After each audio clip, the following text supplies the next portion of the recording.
Bonjour à toutes et à tous, bienvenue sur Westrack Radio et bienvenue à la bibliothèque Némélière puisque nous sommes en direct ce matin pour le week-end à Bullé, un événement autour de la bande dessinée qui a démarré hier. Deuxième édition du week-end à Bullé, une édition qui a été retardée, elle aurait dû avoir lieu en mars, elle a été reportée en septembre liée à, vous savez quoi, on va arrêter de prononcer son nom, ça lui donne trop d'importance. Nous sommes donc en direct de ce week-end à Bullé pour une table ronde autour du thème de ce week-end qui est l'adolescence à travers la BD et je suis accompagné ce matin par Cécilia. Bonjour Cécilia. Ah attends, ça ne marche pas, ça va marcher. Qu'est-ce qui se passe? Je n'ai pas vérifié tous les micros. Bon. Premier problème technique, ça ne marche pas. Et est-ce que l'autre micro marche? Bonjour. Ah oui, ça marche. Bon, mais est-ce que vous pouvez interchanger le micro le temps que on fasse les présentations puis on va se débrouiller après pour les petites Bonjour Mathieu. Ah voilà, ça marche. Bon, bah écoute, il y a un petit problème avec le micro numéro 6 que je résoudrai juste après. Donc Cécilia, je te redis bonjour. Bonjour Mathieu.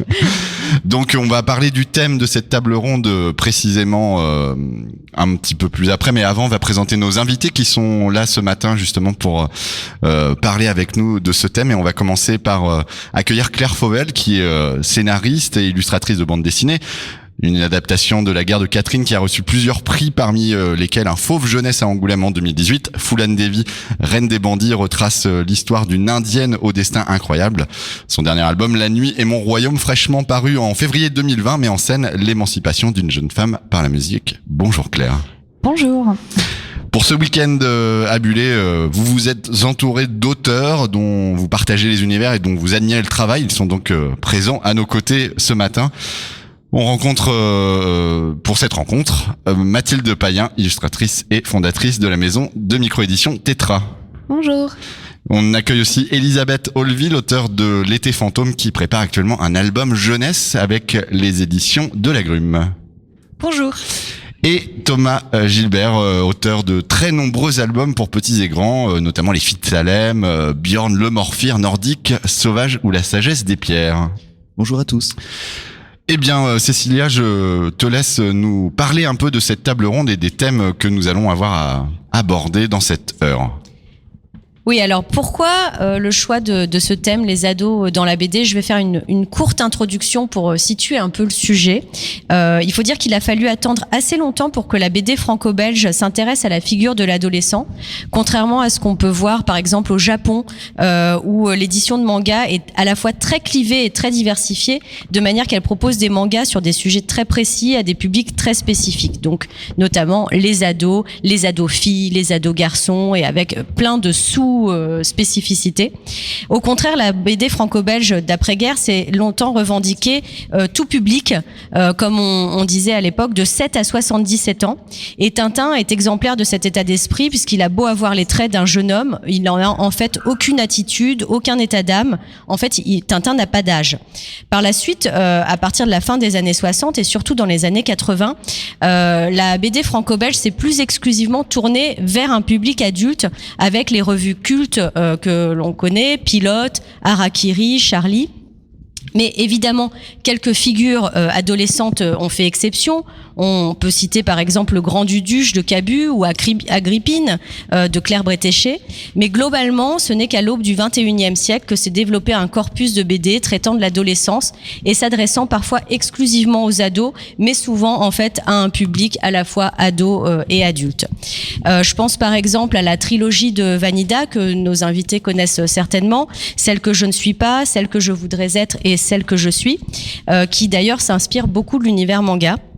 Plus près de nous, une série que les enfants présents connaissent certainement, Lou, de Julien Nil, qui met en scène le quotidien d'une enfant et qui, au fil des volumes et des années, devient une ado et même une jeune adulte. Et c'est dans un style très différent, le même procédé qui est utilisé par Riyad Satouf avec les cahiers d'Esther. Et donc, on voit que l'adolescence se prête bien à ce processus, enfin, que l'adolescence en tant que processus se prête bien à la série, en fait, à la BD en série. En construisant donc la programmation du Week-end à Bullé, nous nous sommes aperçus que ce thème de l'adolescence traversait bon nombre des albums de nos invités et nous avons été impressionnés d'ailleurs par la grande diversité des histoires racontées. Des histoires romancées, inspirées de faits réels, voire historiques, en différentes époques et en différentes régions du monde. Par exemple, Abigail, dans Les filles de Salem de Thomas Gilbert, qui est condamnée par la morale religieuse dans la petite colonie de Salem en Nouvelle-Angleterre au XVIIe siècle. On a aussi l'histoire de Catherine dans La guerre de Catherine, qui est une jeune juive passionnée de photographie qui tente de rejoindre la zone libre durant la Seconde Guerre mondiale. Celle d'une rebelle indienne encore, qui tente d'échapper au patriarcat et à la misère, c'est Pulan Devi. Il y a aussi des histoires d'amitié, évidemment, hein, qui dit adolescence, dit grandes amitiés à la vie, à la mort, pour le meilleur et pour le pire d'ailleurs. Domiti et Nour, dans Vénéneuse, qui sont liés de façon extrêmement toxique. Il y a aussi évidemment Nawel et Alice dans le dernier album de Claire Fauvel, qui sont mus par une passion commune pour la musique. Il y a l'histoire aussi de Charlotte et Gaby dans Planète Jawbreaker de Mathilde Payen.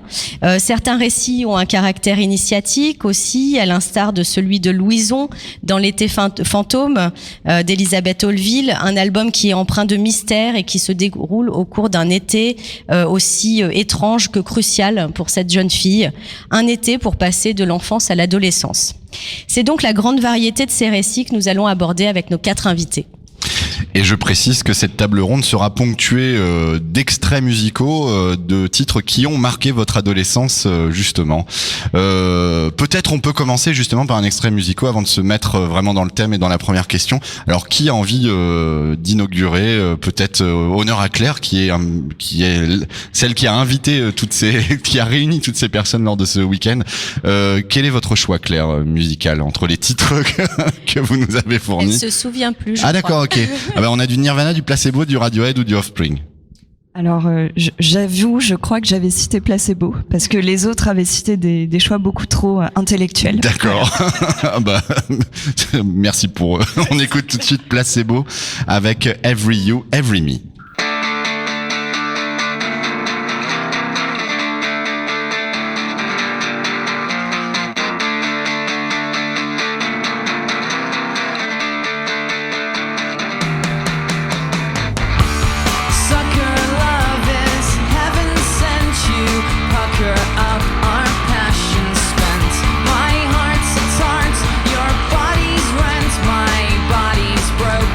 Yours is bent.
something borrowed, something blue.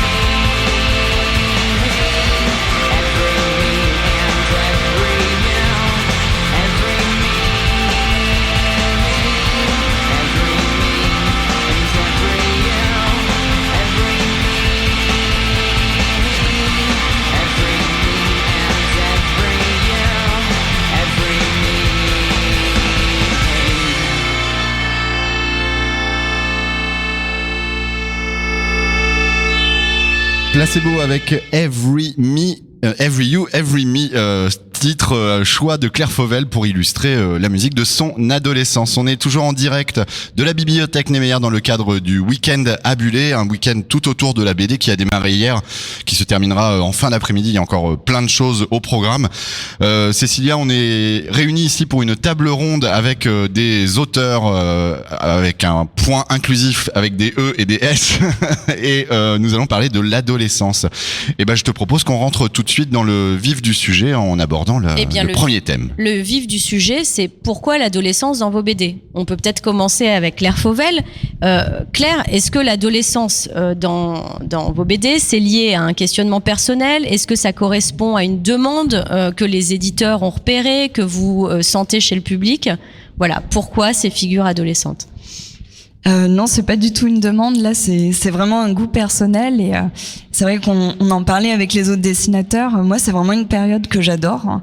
Et aussi bien en tant que lectrice, spectatrice, il y a beaucoup de romans que j'aime, qui sont de romans, de films, qui parlent de cette époque de la vie. Et oui, du coup, ça m'a fait plaisir de pouvoir aussi le traiter dans mes bandes dessinées. Et c'est vrai que ça fait partie des choses qui m'ont donné, par exemple, envie d'adapter certains romans en BD parce que, voilà, j'aimais le fait que ça parle de l'adolescence, du passage à l'âge adulte et voilà, c'est vrai que c'est une période de la vie qui m'intéresse particulièrement. Et Mathilde Payen a édité avec d'autres illustrateurs un recueil qui s'intitule Teenager Forever. Et du coup, est-ce que vous pensez les uns et les autres que l'adolescence reste à jamais quelque chose d'irrésolu et que c'est peut-être pour ça que ça continue à intéresser les lecteurs de tous âges? Mathilde? Moi, je trouve que l'adolescence, c'est vraiment synonyme de liberté. On n'a pas encore toutes les contraintes administratives, les problèmes de santé, les trucs à gérer. C'est ce qui est horrible dans la vie d'adulte, en fait. Et c'est un peu comme les histoires qui se passent l'été. Je trouve que d'ailleurs le combo des deux est souvent hyper génial, comme le film Microbe et Gasoil ou la bande dessinée Ghost World. Ou la super bande dessinée d'Elisabeth Holden. Ouais, carrément. Ou l'album de Debbie Drechsler, Summer of Love. Et je trouve que c'est vraiment la liberté, en fait. C'est vraiment le mot. Ouais, du coup, c'est chouette. Et puis, il y a le côté un peu honteux, les doses qui ressortent. C'est trop chouette, en fait. On est vraiment des enfants, mais hyper débilos. Enfin, je sais pas, je trouve ça trop cool. Et alors, dans vos albums, on a des ados, mais on a beaucoup de filles ados, en fait. Comment vous expliquez que dans la BD en général, il y a quand même une prédominance de la figure de l'adolescente et que il y a peu finalement de BD sur l'adolescence, l'introspection au cours de l'adolescence avec des personnages masculins. Est-ce que les gars sont cantonnés au rôle d'aventurier et la fille, c'est celle qui se prend la tête, a des états d'âme? Thomas? Du coup, c'est un peu une question qu'on se posait la dernière fois avec Claire. C'est par exemple, là, vous voyez au cinéma, on a vu il y a 3 films qui sortent coup sur coup sur des adolescentes. Du coup, il y a eu Mignonne. Il y a eu Adolescente, et là, il y a aussi un film anglais. Comment? Rox. Et on se demande s'il n'y a pas effectivement une volonté de dire les gars c'est des monolithes, c'est les mecs, ouais ils sont en groupe, c'est la bande de gars. Et c'est vrai qu'on nie un peu la sensibilité du garçon ado, de gars c'est les gars boutonneux qui font du skate quoi en gros. Et je pense c'est encore un mouvement à faire, à dire non les gars ils pleurent, ils se posent des questions, et ouais ils ont des chagrins d'amour. Oui, normal. Ils ont des ambitions pour l'avenir, ils ont du mal aussi à passer le cap. Ouais, il y a ça, et puis après il y a aussi peut-être un truc un peu plus sombre, je dirais, alors peut-être dans le cinéma, je sais pas à BD, mais il y a aussi une volonté, vu qu'on est une société quand même qui sexualise vachement les corps et qui est quand même encore patriarcale, peut-être que c'est plus vendeur pour alors pas pour la BD, mais peut-être pour le cinéma et d'autres médiums, la série, de mettre en scène des corps d'adolescentes. Ça, je sais justement, pas, mais Thomas, vous m'offrez une parfaite transition, puisque ma question suivante, c'était là-dessus, sur le fait qu'il y a quand même un certain nombre de BD sur les adolescentes qui véhiculent des gros clichés quand même. L'ado qui s'intéresse aux fringues, aux mecs, les réseaux sociaux, qui est pendu à son téléphone. Et c'est pas du tout le cas, évidemment, dans vos BD, et qui sont au contraire plutôt engagés, au sens où où elle raconte des histoires de jeunes filles qui sont en quête d'émancipation. Et du coup, la question que je voulais vous poser, c'est est-ce que pour vous, la question féministe est liée à la question de l'adolescence dans votre travail? Est-ce que c'est une question que vous vous posez aussi? Est-ce que c'est tout simplement naturel? Elisabeth? Oui, moi c'est une question qui m'anime vraiment, la question féministe, parce que justement quand j'étais enfant, j'avais l'impression de toujours devoir me projeter dans les histoires avec des héros masculins. Et du coup, c'est vrai qu'en ce moment, il y a un peu une mode d'avoir des héros féminines, mais en même temps, ça change pour toutes les œuvres qu'il y a pu avoir par le passé où justement c'était des hommes les héros. Donc c'est vraiment un plaisir de pouvoir mettre en scène des héroïnes et tout, et de pouvoir poser toutes ces questions sur le patriarcat, tout ça quoi. À bas le patriarcat. Oui, et l'adolescence, effectivement, c'est le moment de l'émancipation, donc c'est le moment où on va éventuellement briser les carcans. Bon, pour certains, ça peut se faire plus tard aussi, hein, mais c'est vrai que l'adolescence symbolise un peu cette émancipation. Tout à fait. Alors Claire Fauvel, dans La Nuit est mon royaume, paru chez Rue de Sèvres en février, comme on l'a dit, le titre, en fait, La Nuit est mon royaume, fait référence à un monde qui est plutôt sombre. Quelle est donc la part d'ombre et de lumière de Nawel, et qui d'ailleurs est mise qui a un pendant qui est Alice, sa meilleure amie, qui elle plutôt est la part de lumière. Comment vous avez construit la relation entre ces deux personnages, ombre et lumière, qui se complètent un peu? Ah, c'est marrant parce que j'avais pas vraiment pensé ça comme ça. J'y avais jamais réfléchi que Nawel était plutôt l'ombre. En fait, pour moi, le titre La nuit est mon royaume, c'est vraiment une référence au fait que les seuls moments d'émancipation, de liberté et de rêve de l'héroïne se passent la nuit, en fait. Mais c'est vrai qu'on peut retrouver cette opposition nuit-jour entre les deux héroïnes. Hein, ça se vérifie bien. Et moi aussi, pour reprendre un peu la question précédente, pareil, le féminisme, c'est un thème très important pour moi. Et quand j'étais jeune, il y avait beaucoup d'œuvres sur des adolescentes où on présentait toujours des adolescentes très sexualisées qui se rebellaient, et puis c'était toujours les premières fois, les garçons, les histoires de sexe et tout. Et je me reconnaissais pas toujours dans ces héroïnes-là. Donc vraiment, dans ma dernière BD, j'ai essayé de faire des héroïnes plus subtiles, qui sont un peu loseuses. Elles ont des histoires avec des garçons, mais parfois il se passe rien du tout, c'est juste dans leur tête et tout. Et de mettre en avant des caractères un peu différents des caractères traditionnels qu'on retrouve tout le temps, la rebelle, la sage, l'intello. Et donc là, c'est vrai qu'elles sont assez complémentaires, les deux héroïnes, mais je pense qu'elles ont toutes les deux en elles une part d'ombre, de lumière, et par exemple, le personnage principal, Nawel, c'est vrai qu'elle est un peu plus sombre parce que, pour le coup, elle est vraiment en crise par rapport à sa famille, sa cellule familiale. Elle est en opposition par rapport aux valeurs de sa famille. Mais par contre, c'est aussi un personnage qui a le sens de l'humour, qui sait rigoler avec sa meilleure amie, qui peut se marrer, qui peut rêver. Et donc, j'ai essayé qu'elles aient ces deux aspects en elles, les deux héroïnes en tout cas. Alors ce duo amical d'adolescentes, on le retrouve, Thomas Gilbert, dans Vénéneuse, et avec Domitille et Nour, où il y a un peu aussi cet équilibre incertain entre les deux personnages. On retrouve aussi d'ailleurs la question de la sexualité au moment de l'adolescence, voire de l'hypersexualisation du regard de l'adulte sur la jeune adolescente. Est-ce que vous aussi, c'est ce duo qui vous a intéressé Mais j'aimais bien traiter l'injonction de dire, alors bon, à tout le monde et en particulier aux ados, de dire tu dois plaire quoi, à tout prix, tu ne seras reconnu que dans le regard de l'autre quoi. Et ça, je voulais le traiter avec des personnages qui, même sans en avoir l'envie forcément, doivent se contraindre à des attentes de l'extérieur en fait, qui sont un peu, je trouve, des codes de l'adolescence. Alors là, je l'ai poussé un peu à l'extrême, mais quand on est ado, bah oui, parfois, faut se mettre à fumer, faut se mettre à, je sais pas, boire des coups. Il y en a qu'on pas envie, et on a le choix, mais jusqu'à un certain point, quoi. Et il y a tellement de pression, on met tellement de pression sur les ados, c'est quand même un truc de dingue. Rien que les horaires, ils sont déments. On est en plein changement hormonaux là, et on nous impose énormément de choses.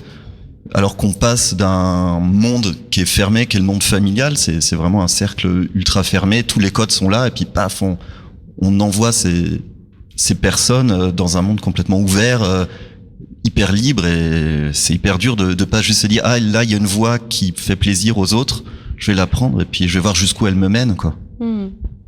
Et dans Vénéneuse, donc il y a cette question de l'adolescence, de la sexualité, et qui est liée notamment à la pulsion de mort. On peut pas parler de l'adolescence sans parler aussi cette proximité qu'il y a avec l'idée de la mort et quelquefois même la mort de façon assez concrète.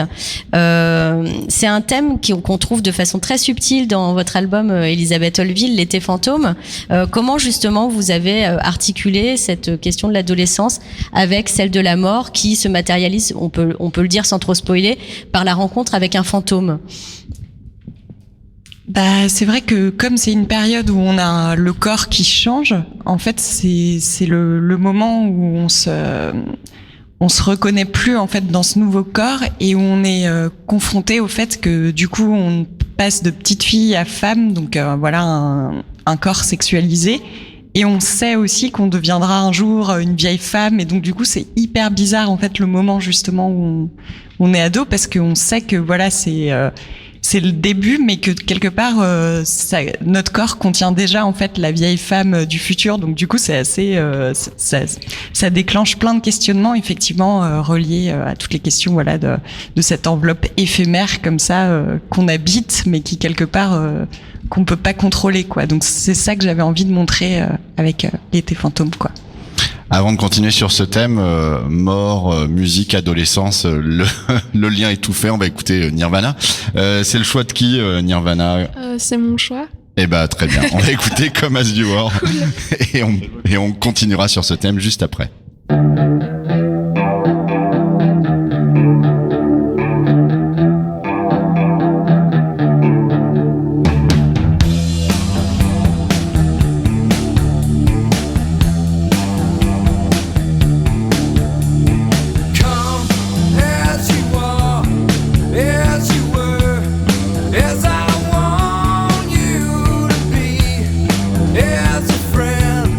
As a friend, as I know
avec Come As You Are, un choix de Mathilde Payen pour illustrer l'adolescence dans cette table ronde autour de la bande dessinée. Alors Mathilde, pourquoi ce choix ? Alors quand on m'a demandé de choisir une chanson, j'ai essayé de me rappeler de ma chambre d'adolescente et forcément j'ai eu et j'ai toujours chez mes parents un poster de Kurt Cobain au-dessus de mon lit.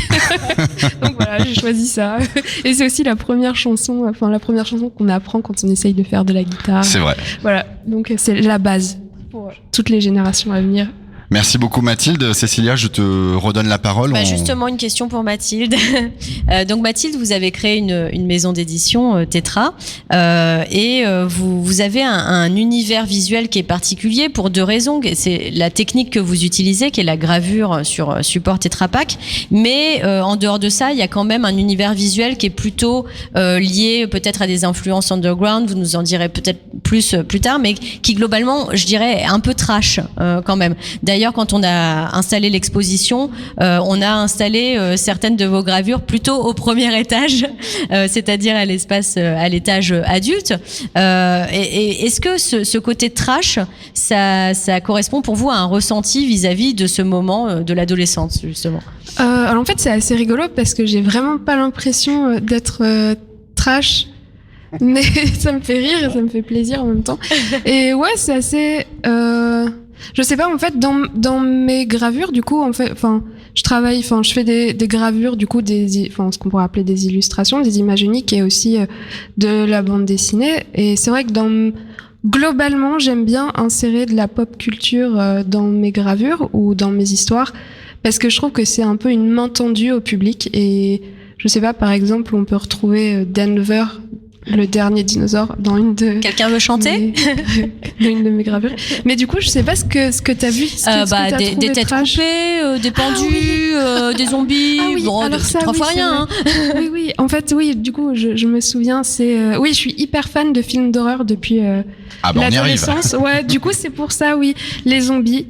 Je trouve que quand on est ado, on essaye un peu de transgresser tout ce qu'on peut transgresser et du coup on passe par les films d'horreur forcément et ouais, oui clairement c'est une grosse influence. D'ailleurs j'aimerais beaucoup là en ce moment je travaille sur une bande dessinée qui s'appelle La fête est finie et qui va traiter justement sur la fin de l'adolescence et j'aimerais beaucoup dans les années à venir essayer de faire une bande dessinée de zombies. C'est un peu mon prochain voilà, vous avez le dos. Ouais. Alors Thomas Gilbert n'est pas en reste pour ce qui est du gore, il faut dire quand même, je suis obligée de vous poser cette question. Pourquoi ce goût pour les membres arrachés, les éviscérations j'ai envie de dire, est-ce que la BD c'est quelque chose qui se fait avec les tripes à ce point-là ? En fait, la BD ça permet effectivement le grotesque et des choses. Et en fait, moi j'aime bien montrer. J'aime bien dire en fait, on parle de. En fait, de la violence, on en a partout. Et bizarrement, comme l'image elle est fixe. Les gens sont plus choqués d'un dessin effectivement où on met les mains dans la viande que un film où ça découpe allègrement en fait, où ils se tirent dessus. Alors c'est vrai que c'est plus propre quand on se tire dessus, mais non, en fait, je trouve ça important de montrer l'organe, quoi, le corps, la viande, les animaux, ce qu'il y a dedans. Enfin ouais, ça m'amuse en fait. On voit bien ce qu'il y a dedans, effectivement. Oui, mais donc, rigolo. je pense les uns les autres, vous vous censurez pas trop en fait pour tout ce qui tourne autour de la question de la violence, de la mort, mais aussi de la sexualité. Est-ce qu'à un moment, quand même, vous vous posez la question de la limite, sachant aussi que vous avez éventuellement un lectorat jeune? Claire ou Thomas? Je pense que je suis un peu moins concernée. Je pense que c'est mieux que Thomas que tu répondes à cette question. J'ai beaucoup moins de violence dans mes BD. Je suis peut-être la plus sage de l'équipe. Je m'en rends pas compte. Il y a quand même un moment où Nawel, quand même, on voit le corps de Nawel là, qui son cœur qui bat. Ce moment où elle fait cette rencontre amoureuse et donc il y a quand même cette excitation qui est en elle et qui a pour pendant le moment où on la trouve très amaigrie, vraiment mal. Il y a une représentation du corps aussi un peu morbide. Il y a quand même ça du coup. Ouais, c'est vrai. Après, je pense, par rapport à Thomas ou Mathilde, je vais moins montrer le sang, les tripes, etc. Et je sais moins bien le dessiner aussi. C'est aussi un talent de dessinateur. Mais par contre, c'est vrai que j'aime beaucoup dessiner le corps humain, comme d'autres dessinateurs d'ailleurs. Et oui, j'aime montrer la violence du corps humain. Et voilà, dans cet album, comme on dit, le corps des femmes qui doit toujours être beau, plaisant. Pour moi, c'était important que la seule image du corps nu de l'héroïne, ce soit un corps amaigri et pas du tout désirable et maladif, en fait. Voilà. Et c'est plus cru que trash pour le coup, mais c'était important de montrer ça. Je fais juste une petite parenthèse parce que j'ai dévoré La Nuit et mon royaume hier soir. Est-ce que c'est inspiré d'une histoire vraie? Parce que moi, les personnages, je les connais toutes et tous. C'est inspiré de plusieurs histoires, d'histoires intimes, mêlées d'imaginaire quand même, un peu. D'accord, c'est tout. C'était ma parenthèse. Est-ce qu'on referait une pause musicale justement pour illustrer un peu ce thème de l'adolescence? Alors, qui n'a pas encore présenté son titre phare qui illustre son adolescente? Elisabeth, peut-être? On a du Radiohead, on a du Offspring. Radiohead. Alors, lequel des deux? Je crois qu'on est deux sur Radiohead. Ouais, je crois que vous êtes deux sur Radiohead. C'était Creep de Radiohead. On commence par Creep et on écoutera l'autre plus tard. On est en direct sur West Track Radio du Week-end Nabulé pour cette table ronde autour de l'adolescence dans la BD. Tout de suite, Radiohead avec Creep. On se retrouve tout de suite après.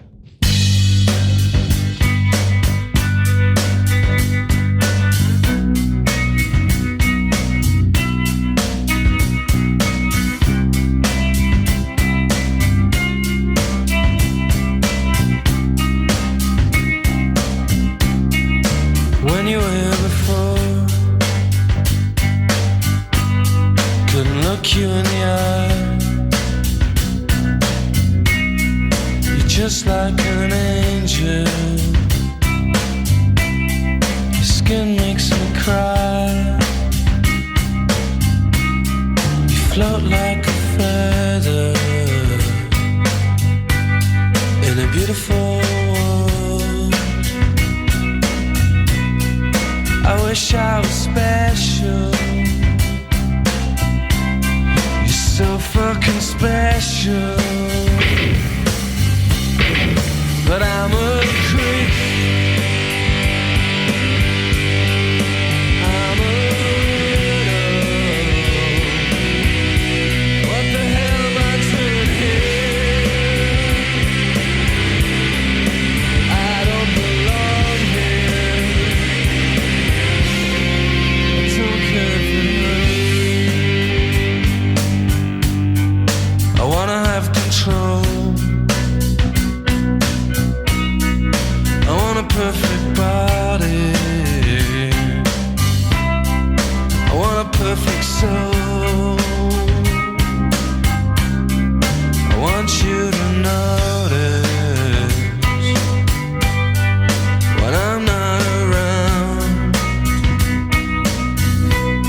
You're so fucking special. I wish I was special, but I'm a creep. I'm a widow. What the hell am I doing here? I don't belong here.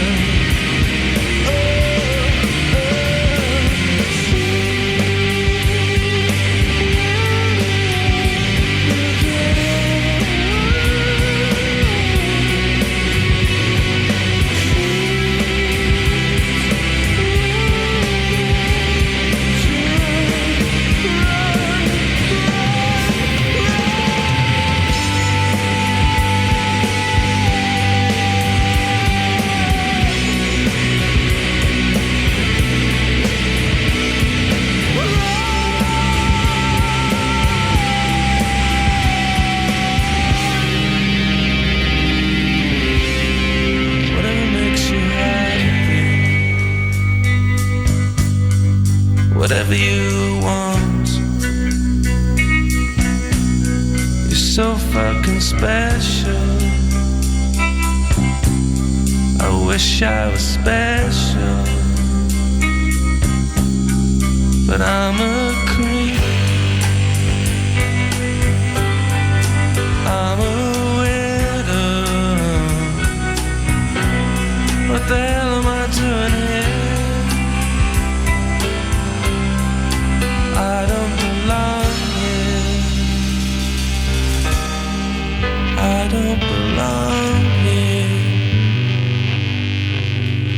Radiohead emmené par Tom York avec Creep, un titre sorti en 1993. Choix d'Elisabeth. Alors pourquoi ce choix?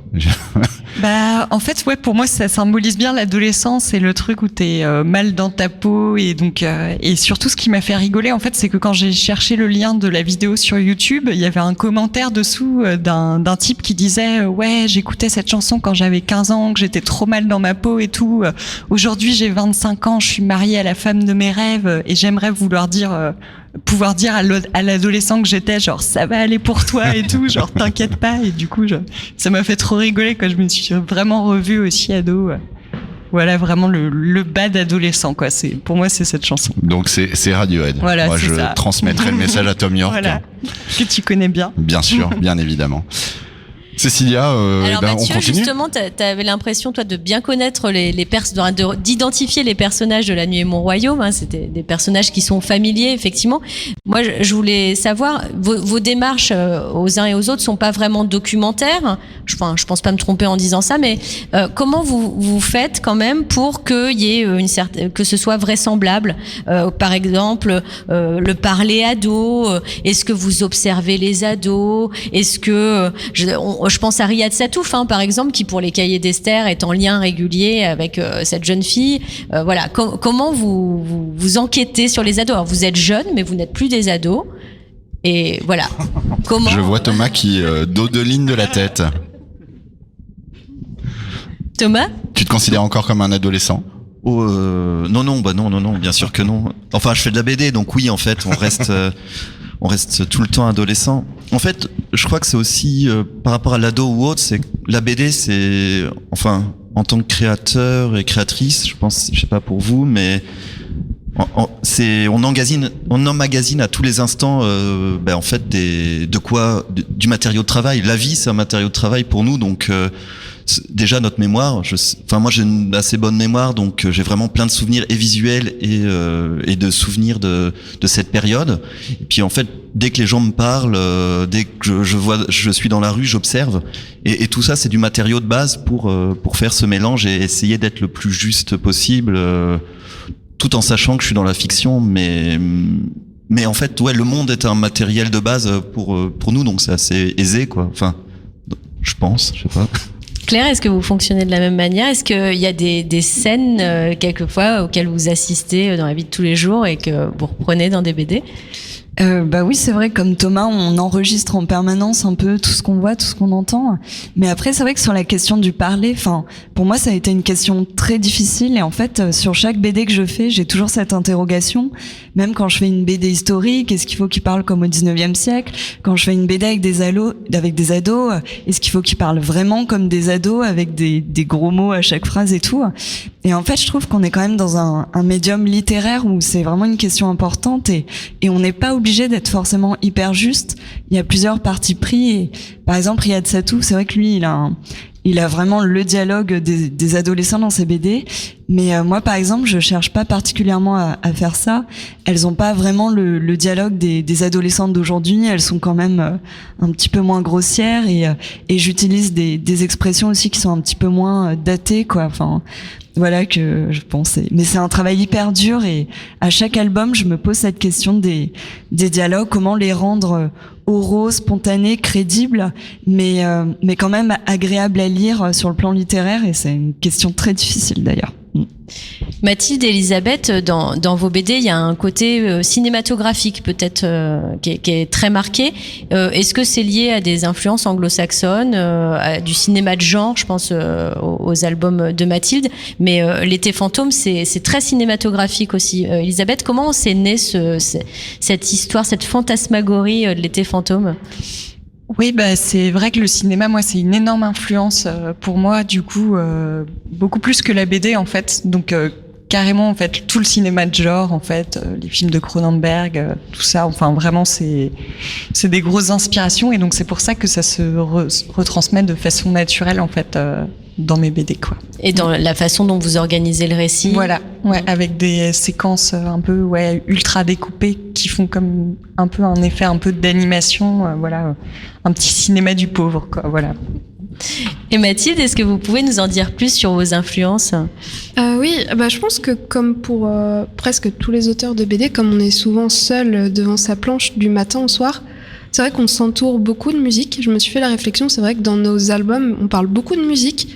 On a des playlists. Enfin, moi, j'ai vraiment l'impression que chaque album, et on a l'impression qu'il y a une musicalité dans plein d'albums de bande dessinée, même lorsqu'il n'y a pas de citation directe à la bande dessinée. On voit qu'on est vraiment habité autant par la musique que par les séries aussi qu'on va regarder ou les films. Et ouais, carrément, moi je consomme, c'est vraiment le mot, je consomme énormément de séries. Je trouve ça super important, de séries, de films, et pas forcément que des bonnes séries et que des grands noms. D'ailleurs, je me refais les Lost en ce moment et vraiment tout est bon à prendre. Et ouais, et du coup, je voulais revenir aussi, une des grandes découvertes, ça a été The End of the Fucking World, justement pour ce qu'on disait par rapport tout au début, pour avoir deux personnages principaux qui sont un couple, et le gars, l'ado, a vraiment une figure un peu de l'ado sensible, contrairement à la fille qui, elle, a un caractère plus fort et plus puissant. Et ouais, ça a été une grosse influence. Je vous le recommande. Oui, on recommande cette série qui est géniale. Qui ne l'a pas vue? Ok. Thomas. C'est une série, mais c'est une bande dessinée, oui. Et oui, c'est une carrément. bande dessinée. Oui. Pour terminer, j'aimerais vous demander à chacun de peut-être nous parler un peu de vos projets en cours ou à venir. Voilà, est-ce que vous voulez bien nous dévoiler un petit peu, Elisabeth? Ouais, alors moi je travaille sur une BD qui parle d'ados encore, mais qui sont un peu plus âgés parce qu'ils ont 17 ans, donc l'année du bac. Et en fait, c'est un trio d'adolescents qui sont dans une ville post-industrielle des Vosges, en fait. Et dans cette ville, il n'y a plus qu'une dernière usine en activité qui est une espèce de grosse mine qui extrait un minerai radioactif. Et ils vont se rendre compte, que les habitants, en fait, sont peu à peu en train de se transformer en monstres. Donc ça va être un peu horrifique et un peu sur les questions d'écologie, de pollution industrielle, tout ça. Voilà. Claire? Alors, en ce moment, je travaille sur une bande dessinée que je réalise à quatre mains avec un autre invité présent. Donc, je vais faire la réponse pour deux avec Thomas Gilbert, donc, qui est avec nous aujourd'hui. Et donc, notre prochaine BD qu'on va faire ensemble, elle va parler de deux danseurs qui font de la danse contemporaine et qui s'interrogent un peu sur le rôle de l'artiste et de la création en temps de crise sociale et écologique, en période de crise. Quel est le rôle de l'art? Est-ce qu'il est plus important que jamais, ou est-ce qu'au contraire, il est juste un luxe pour se donner bonne conscience? On va parler de ça, mais ce sera pas une BD sociale malgré tout, je vous rassure, ce sera quand même très onirique et un peu fantastique, et voilà. Et peut-être Thomas va ajouter un mot quand même. Et donc, effectivement, on a ce projet, et moi, de mon côté, j'ai une BD qui va bientôt sortir, j'espère, qui s'appelle Nos corps alchimiques. Et c'est un peu dans le prolongement de tout ce que j'ai fait. Ça parle encore plus du corps. Et là, pour le coup, les tripes, elles se mélangent. Là, les gens, ils se mélangent et ils font des nouveaux humains. Et voilà, ça se mélange encore plus. Et Mathilde, sur quoi vous travaillez? Là, moi, je suis en train de travailler sur une bande dessinée. C'est ma première histoire longue qui s'appelle La fête est finie. Et en fait, c'est deux histoires qui s'imbriquent, une qui se passe dans le passé et une qui se passe dans le présent, et qui tourne autour d'un personnage qui est d'une part l'époque où elle est étudiante aux Beaux-Arts, et où c'est vraiment un petit cocon de la loose, parce que c'est vraiment la fête et tout est trop beau et trop parfait. Finalement, c'est un petit cocon qui s'écaille un petit peu vers la fin, et le présent qui est les premiers jobs alimentaires horribles, les looses amoureuses, mais finalement on finit par s'en sortir et s'adapter, et c'est un regard critique aussi sur les écoles d'art. Voilà. On sent qu'il y a du vécu. Ça a été habité. D'accord. Merci à tous les quatre. Merci Cécilia d'avoir animé cette table ronde. Donc, merci Claire Fauvel, merci Elisabeth Olville, merci Thomas Gilbert et merci Mathilde Payen. Le week-end à Buller. Merci beaucoup Mathieu. Merci. C'est moi qui vous remercie. On se remercie tous. Allez, après, on va se faire des embrassades de loin. Le week-end à Buller, ce n'est pas terminé. Il reste encore beaucoup de choses aujourd'hui. Alors, je vais avoir besoin de ton aide, Cécilia, pour présenter tout sans faire d'erreur. Donc, à 14h, il y aura un atelier Teenage Forever. Alors, il y a même 2 ateliers en même Ah temps oui, cet exactement. après-midi. Et alors, ce qui est top, c'est que les parents peuvent venir avec les enfants, lâcher les enfants à l'atelier, la machine à remonter le temps. Celui pour les enfants, c'est la machine à remonter le temps. Et eux, être tranquilles pour faire l'atelier Teenager Forever. Très bien. Voilà, qui est un atelier d'initiation au fanzine. Voilà, donc il reste des places pour les ateliers. N'hésitez pas à venir, à pointer le bout de votre nez. Et après les ateliers, on aura une super lecture de l'album de Claire Fauvel, La guerre de Catherine, par la comédienne Laetitia Bottella. Là, c'est vraiment à ne pas rater absolument. C'est à 16h, ici même dans l'Atrium à la bibliothèque Oscar Niemeyer. Et on terminera la journée avec notre partenaire libraire La Belle Bulle pour une vente dédicace avec Thomas Gilbert, Claire Fauvel et Mathilde Payen.